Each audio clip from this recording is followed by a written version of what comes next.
Don't you dare show up at my graduation ceremony. A boring old hag like you will just be everyone's laughing stock.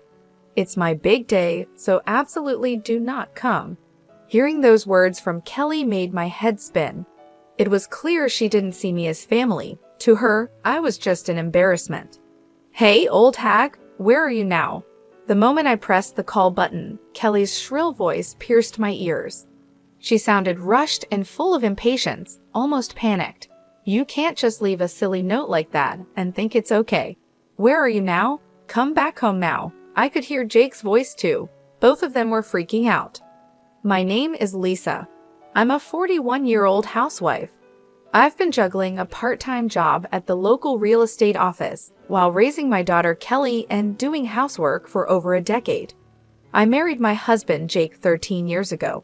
Jake had a daughter, Kelly, from his previous wife. I met Jake at my old workplace, a construction company, where he was there for business. Our company was tough on clients, but Jake, always smiling and cheerful, made a good impression on me. I recommended his products to my company, wanting to be helpful. As a result, his company was chosen.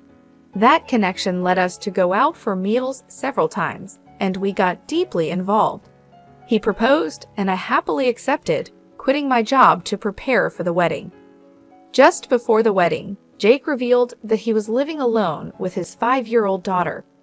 At first, I thought it was a lie. It was hard to believe, but it was true. I met Kelly a week before the ceremony. She was maybe shy, hiding behind Jake, and wouldn't come out in front of me. That's when I decided I would live with them for Kelly's sake. I wanted to raise her into a fine adult. I planned to take care of Kelly properly, especially until she graduated from high school. I'm not sure why I felt this way, but her anxious eyes peeking out from behind Jake were unforgettable. I made up my mind and decided to marry Jake. It was my first marriage, and my family was against it. My father was furious and said, "They're mocking you." But I went against my parents' wishes and married Jake. If I had listened to my parents, I might have avoided the trouble that was about to start. 13 years have passed since that marriage. Kelly has turned 17 and is supposed to graduate from high school this year. It should be a joyful occasion, but I couldn't feel genuinely happy. The thought, "I'll make her a fine adult," crossed my mind when I decided to marry Jake. "Hey, old hag, where's my t-shirt? Where did you put it? You didn't steal it, did you?" 3 years after we started living together, Kelly began calling me old hag. At first, she was kind and gradually got used to me, but one day she started calling me old, and her attitude became rough. I pulled the t-shirt out from the folded laundry and handed it to Kelly. "Why did you wash it? What if it shrinks? It should have been dry cleaned. You know, you're really clueless, seriously so dumb." I had hand-washed and air-dried the t-shirt because I thought the fabric would get damaged at the cleaners, but I couldn't say that to Kelly. All I could reply was, "I'm sorry." Kelly snatched it from my hand as if she was grabbing it and said, "Really, you're useless," and left with those parting words. Her words were sharp and pierced my heart. I couldn't argue back, so I just apologized. I didn't understand why Kelly had become so rough towards me. At first, I thought she was teased about her father's remarriage, but it seems that wasn't the case. Around that time, Jake's attitude began to change. He used to smile all the time when he was working, but recently he had stopped showing his smile at home and had become grumpy. He had started calling me hey and you. As Jake's attitude changed, so did Kelly's towards me. I thought there might be something lacking in me, so I made sure not to slack off in household chores and watched over Kelly carefully.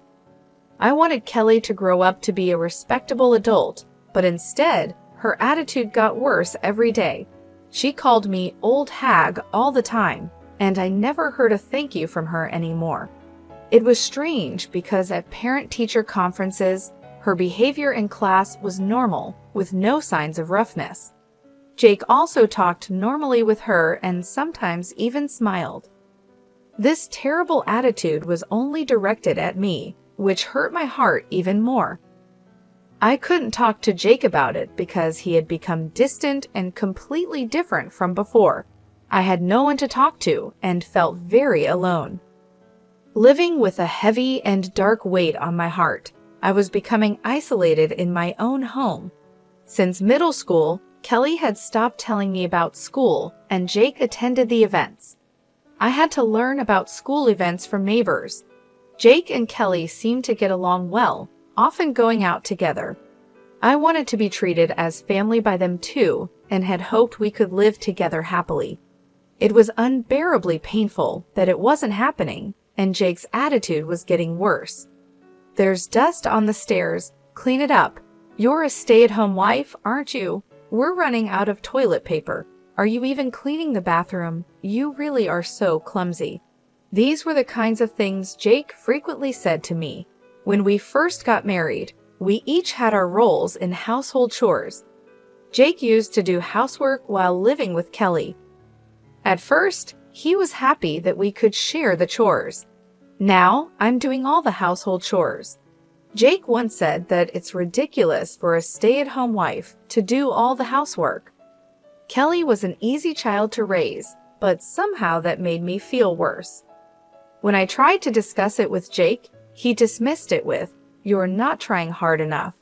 In the end, it seemed like everything was my fault.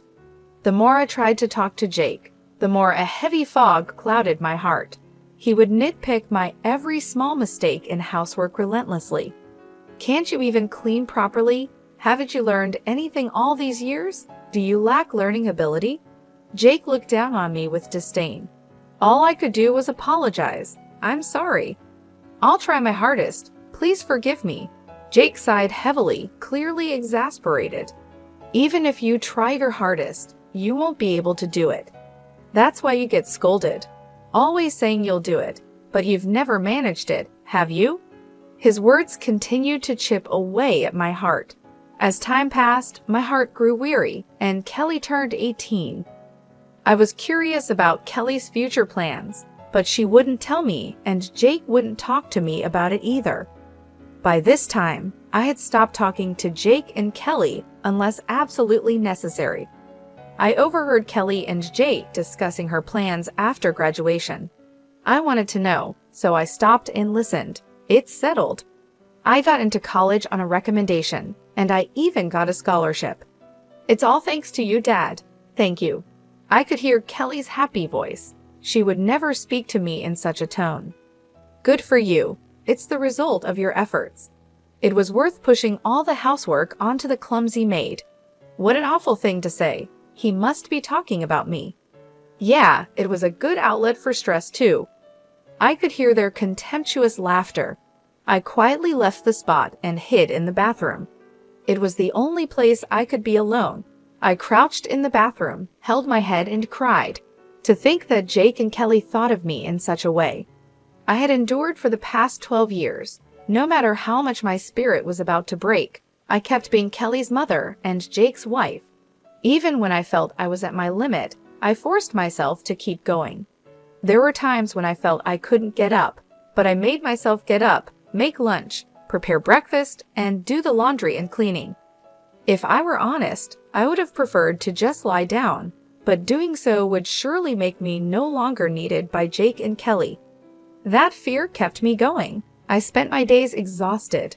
Honestly, I don't remember much from that time. One day, when I was out shopping, a neighbor shocked me with the news. The next day was Kelly's high school graduation ceremony. I couldn't admit I didn't know, so I just smiled vaguely and left. As soon as I got home, I collapsed onto the sofa. I had always thought of making Kelly a respectable adult. Graduation from high school was supposed to be a milestone for that. Again, I was the only one left out in this house. I am not allowed to have a smartphone or use a computer. All communication and information came through Jake and Kelly, and they chose to keep me in the dark. I have a simple flip phone that can only make calls. Jake handles all interactions with the school, so I don't even have anyone I can call a mom friend. I have no way to learn about school information. Still, I found out about sports days and performances from neighbors' conversations and kids' chats on their way back from school, and I secretly attended them. I wanted to properly attend the high school graduation and celebrate her step into adulthood. As I was crying on the sofa, Kelly came back from school. "Hey, old hag, what are you slouching around for? It's depressing. You're making the whole house dark. Can't you do something about it?" Kelly glared at me. It was her fault, yet she acted like this. If Kelly had told me the date of the graduation ceremony, I wouldn't have felt this way. For the first time, I felt anger slowly rising from the depths of my heart. "The graduation ceremony is tomorrow, isn't it? Seems like you didn't tell me." I questioned her with a feeling of blame. Kelly looked slightly taken aback by my defiant words, but exaggeratedly sighed to cover it up. "So what? You wouldn't come to the graduation anyway, so why does the date matter to you?" I tilted my head in defiance at Kelly's words. I never said I wouldn't go to the graduation. "Don't come. If a boring old hag like you shows up, you'll be everyone's laughing stock. It's my big day, so definitely do not come." Kelly's words about being everyone's laughing stock made me dizzy. Clearly, Kelly doesn't think of me as family. To her, I am an embarrassment. I thought this time would be different, but she wouldn't see me any other way. "Don't come." Kelly's words pierced my heart. It was clear from her own mouth that I was nothing but a nuisance. That night, Jake came home with a suit and a dry cleaner's bag. He had sent the suit to the dry cleaners himself, without asking me, of course. Jake knew about Kelly's graduation. As I looked at the suit, Jake said with a pitying look and a smirk, "Right, Kelly didn't tell you. Clearly, I am the least needed in this house." Thinking I was family was just my wishful thinking. At that moment, I realized my heart had long reached its limit. That's why I decided to stop being a family. The next day, Jake and Kelly left together for her high school graduation. I was left behind. Moreover, Jake told me, "We'll eat out tonight, so we won't need dinner." I wasn't invited. The old me would have just cried and taken it. But those days ended today. I had decided to leave this house. I made up my mind last night. As soon as they left, I packed my bags, wrote a note, and left the house. I couldn't be a family with Kelly and Jake anymore. I decided to stay at my parents' house, about 3 hours away by train. At my parents' home, I started preparing to cut ties with Jake and Kelly. In the note I left, I wrote that I wanted to end our family relationship and live alone, and that I wished to discuss the details through a lawyer. I hadn't found a lawyer yet, but my father would likely know one. My family owns a lot of land and is known as wealthy landowners in the area. My father also owns considerable real estate and is well known locally. He certainly had lawyers in his circle. I had met a lawyer at a Christmas party when I was at home. Besides finding a lawyer, I had to sell the house where Jake and Kelly were still living. The house was built on land owned by my father, and the construction costs were covered by me as a wedding gift. I had been repaying my father little by little with the money I earned from my part-time job in real estate, which was also introduced by my father. Essentially, the house, both the building and the land, are owned by my father. They are in his name officially. At the time, Jake probably thought the house was a gift since he never asked about the ownership. He was likely too afraid to upset my father and lose the house. Jake is quite the coward. He is aggressively assertive toward those he perceives as beneath him, but to those above him, he is subservient and ingratiating. I explained everything that had happened to my father. As I spoke, tears flowed uncontrollably. I had to stop several times due to my sobbing, but my father listened until the end. There were tears in his eyes too. What comforted me was that my father didn't criticize the decisions I had made back then. In the end, he simply said, "You've had a hard time." Afterwards, my father made calls, and soon lawyers and real estate management people came to the house. Everything happened very quickly after that. It was decided that the house would be demolished, and the demolition was set for 2 weeks later. In the note I left, I wrote, "Please leave within a week." My father sarcastically remarked, "That's quite generous of you." For me, it was just about avoiding later complaints. The week passed as I consulted with the lawyer about the divorce. I also told my mother about the divorce, and we cried together. I can't forget the look on her face, furious, like a demon. I also talked with my father about what would come next. Above all, I needed to set up a new foundation for my life. It took courage to talk to my parents, and it was hard, but once I did, my heart felt lighter, and I slept soundly for the first time in 12 years. A week passed peacefully at my parents' home. Then my cell phone rang. As expected, it was Kelly. Honestly, I didn't want to talk anymore.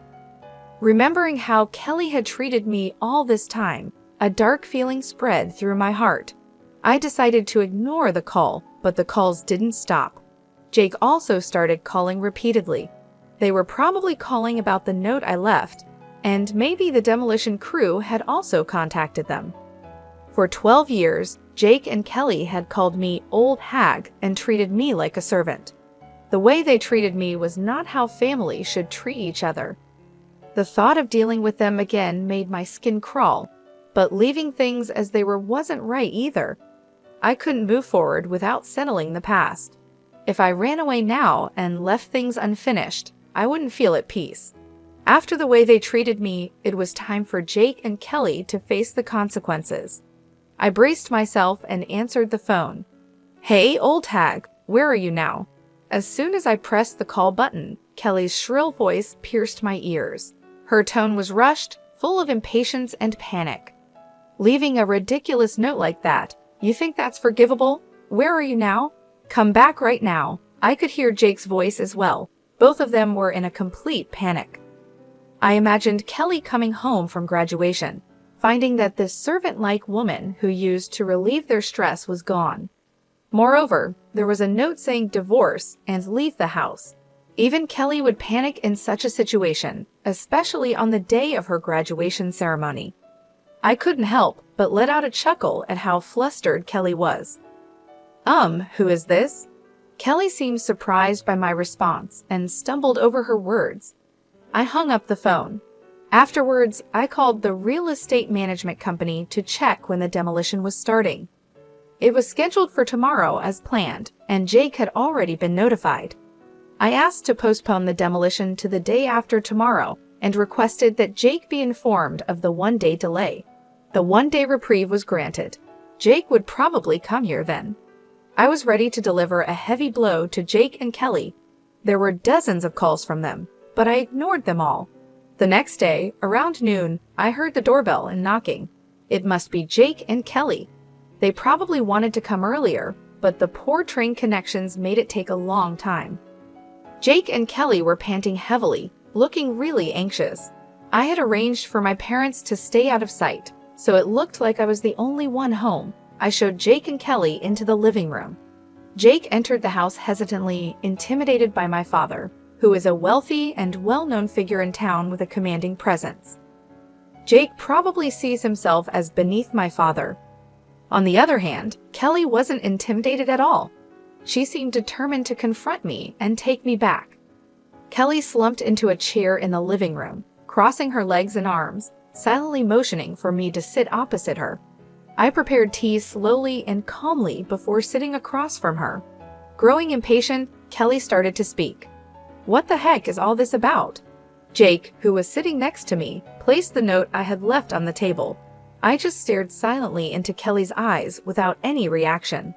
Kelly looked away first, trying to shake off the awkwardness with a laugh. "What was with that, 'Who is this?' yesterday? That was some pretty bad acting." Still, I remained silent, staring at Kelly. She became uncomfortable under my gaze, shifted in her seat, and continued talking. "Look, you can't make it on your own without us. You're nothing but trash." I almost reacted to Kelly's harsh words, but managed to restrain myself because I could hear the tremor in her voice. Kelly must be putting on a brave front. So far, Jake had been silent, just watching how things unfolded. "Stop being so stubborn and come back home," Kelly berated me with harsh words, trying to confuse and drag me back home. The more excited Kelly got, the calmer I responded. "I don't have a family, do I?" "Oh, I do have parents, but you two aren't my family, are you?" I said. Kelly, for her part, probably felt out of her depth. She started talking loudly. "What are you talking about? You and Dad are my family, right? Hey, Dad, that's right, isn't it?" Kelly must have felt at a disadvantage alone, so she asked Jake for help. Jake looked around nervously and, seeing that no one else was around, seemed relieved and started talking to me. "That's right, you can't live without us, just like Kelly says, so you're coming back." Jake began to act all high and mighty when he saw my parents weren't around. Looking back, I realized what a cowardly man he is. "As I said before, I have no family," I answered firmly. "No matter what Jake and Kelly say, I'll keep treating them as strangers. Jake and Kelly are not my family. If they were, they wouldn't treat me like a slave. Family is about holding hands and helping each other. When someone in the family is in trouble, it's normal for the family to support them. However, Jake and Kelly were different. They've been treating me as a servant and an outlet for stress for over 12 years. Jake and Kelly insist that this is normal. They're unaware of how terrible and wrong it is. They've been oppressing me unconsciously. I'm amazed I've put up with it for 12 years. I'm impressed with myself. It all started when I saw Kelly peeking from behind Jake. I was bound by my own words to raise Kelly into a fine adult. Because of these words, I've been desperately serving Jake and Kelly. That's why I endured until her high school graduation. I had decided that when Kelly graduated from high school and was ready to leave, it would be time to draw the line. I had a faint hope that Jake and Kelly would change their attitude towards me by then, and we could be a family. But they betrayed my expectations, leading to this situation. Everything was decided by their attitude the day before the graduation ceremony. So I'm facing them with the appropriate attitude now. Jake and Kelly are no longer my family, which is why I don't treat them as family. Kelly started to change her tone, realizing the seriousness. "We are family, aren't we, Mom? Stop putting on this silly act, please." Before I knew it, she had switched from calling me old hag to Mom. Apparently, Kelly began to understand that things wouldn't go as they used to. Jake watched anxiously as he looked at me and Kelly. "You may not be my birth mother, but we've lived together all this time, so please listen to my request." Kelly unfolded her crossed arms and clasped her hands in front of her. She had been sitting back, but now she was leaning forward. "I have no obligation to listen to requests from someone who isn't family," I continued, keeping my emotions in check. Tears appeared in Kelly's eyes as she pleaded desperately, "Please listen to me. That note was a lie, right? You're not really going to sell the house, are you? It can't be true because you are part of our family, Mom." I felt disgusted by the way Kelly said Mom. What concerned her was the house, not me. She must be anxious about losing her home. "It's true that the house will be gone. Is that what you're worried about?" I asked. It seemed all that mattered was having a place to live, even if I wasn't there. No matter how much Kelly begged, my feelings wouldn't change. Kelly hung her head and cried. Jake, upset by Kelly's tears, lashed out at me. "What kind of joke is this? Enough with your disrespectful attitude. What's with that note? Come back right now and stop the demolition." I responded with suppressed emotion in my voice. "I can't. It's already decided. Do you think you can do this to your family and get away with it?" Jake yelled. "That's why I keep telling you, you are not my family," I replied, but neither Jake nor Kelly seemed to be listening. "Enough already. Haven't I been saying we're not family?" I thought, feeling like I was repeating myself. Jake suddenly stood up and slammed his fist on the table. "Don't mess with me."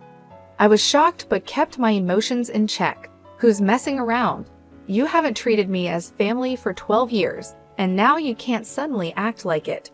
That's impossible." My voice came out harsher than I expected. I was angry too, even though I didn't show it. Anger was bubbling up inside me like magma.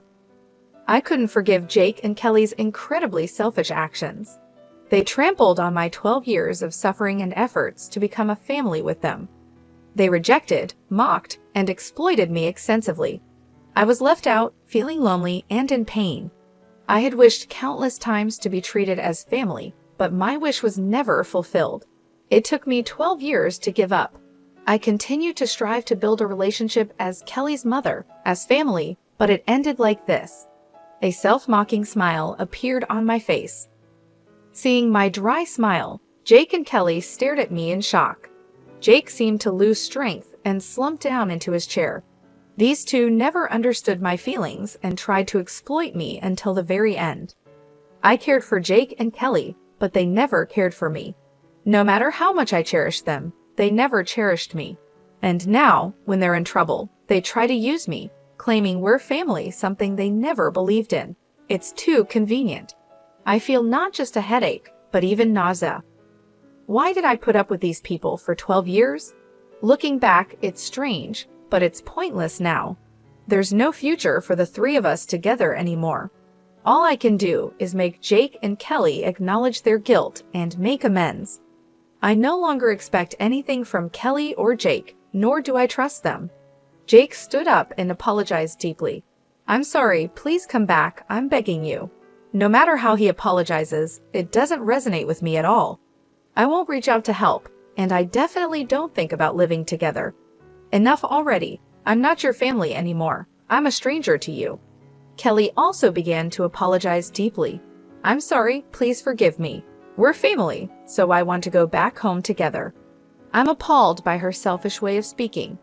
After treating me like a stranger for 12 years, now what? Come back because we're family? Did she think I'd be okay with that? That's too naive. No way. It seemed I could no longer keep my composure. Words I would never have said before came out of my mouth. I don't want to hear your excuses. I can't trust any words anymore. I definitely can't think of us as a family ever again. Then I placed a single piece of paper in front of Jake. It was a divorce form. Of course, I had already signed it. Hurry up and sign the divorce form. I'll file it myself. Write it here right now. Jake shook his head vigorously, then showed me a smile. Think it over, okay. I was shocked at how bad Jake was at the end of our life together. He really is a small-minded man. I had always misunderstood Jake's ingratiating smile. The smile he showed when we first met was a sleazy expression of sizing someone up. I mistook it for the smile of a kind person. Thinking about it now still makes me angry. I stood up and called for my parents in the back. My parents then entered the living room. Jake's mouth hung open, as if his jaw had dropped. Father-in-law, he stammered. My father glared sharply at Jake, and my mother also looked stern. Just being glared at made Jake shrink and cower. I'm very sorry. Jake started apologizing deeply and forced Kelly to do the same. I've troubled you because of Lisa's misconduct. I thought I heard wrong. My misconduct? Was Jake still trying to evade responsibility? My father's eyebrow twitched, but he remained silent.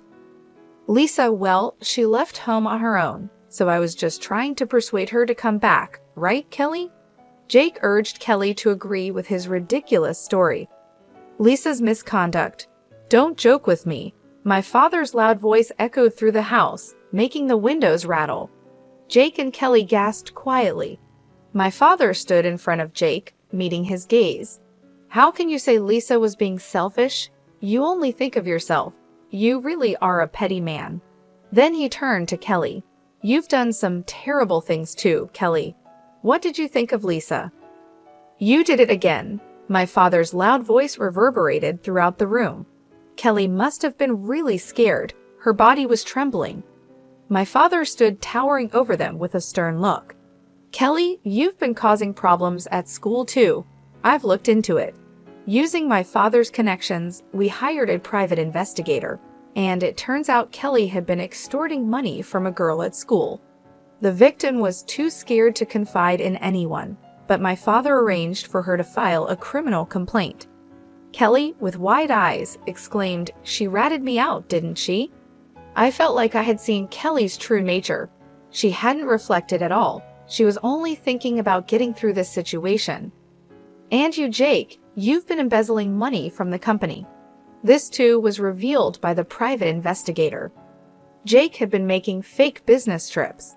I hired the investigator to strengthen my case for divorce, but the investigation uncovered appalling facts about both of them. Why? How could you even? Was it her?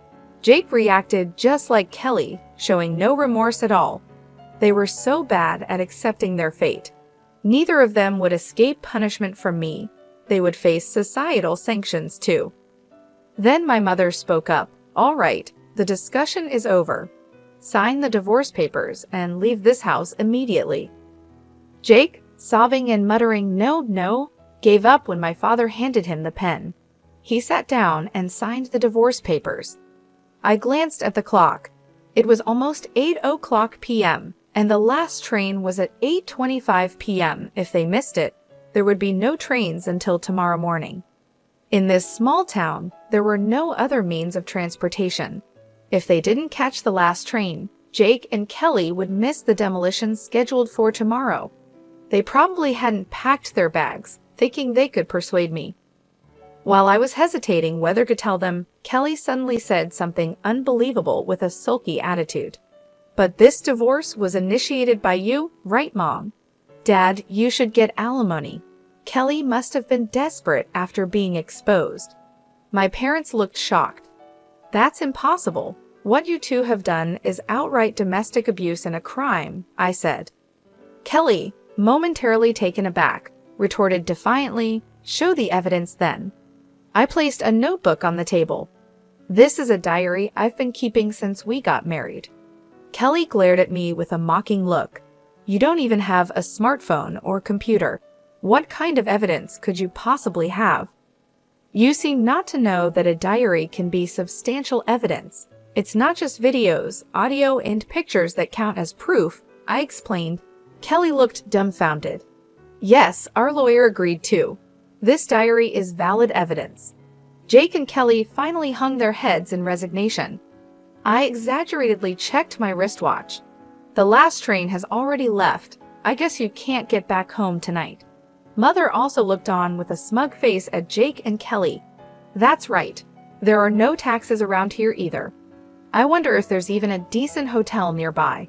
Well, our business here is done. Get out now." Jake and Kelly were rushed out of the house. They probably couldn't believe the last train left so early. I watched them hurrying toward the station from the second-floor balcony. As I watched Jake and Kelly's flustered backs, everything that had been building up inside me began to flow away. There were still some loose ends to tie up, but it felt like it was finally over. Jake and Kelly missed the last train and, unable to catch a taxi, ended up walking for about an hour to a hotel. The next day, when they got to the house, the demolition had progressed, and they managed to salvage only their clothes. Actually, I had temporarily stored the furniture, appliances, and my personal items in a warehouse, but I didn't tell Jake and Kelly. I got a report from the lawyer that the divorce was finalized, including a claim for alimony. Jake was reluctant to pay, but his company was pressured to ensure the payment. According to the private investigator, Jake was fired from his company for embezzlement. Kelly ended up getting involved with the police and was expelled from both college and high school. Jobless, Jake could only afford to lease a small, old apartment far from the station. He lives there with Kelly, who dropped out of high school.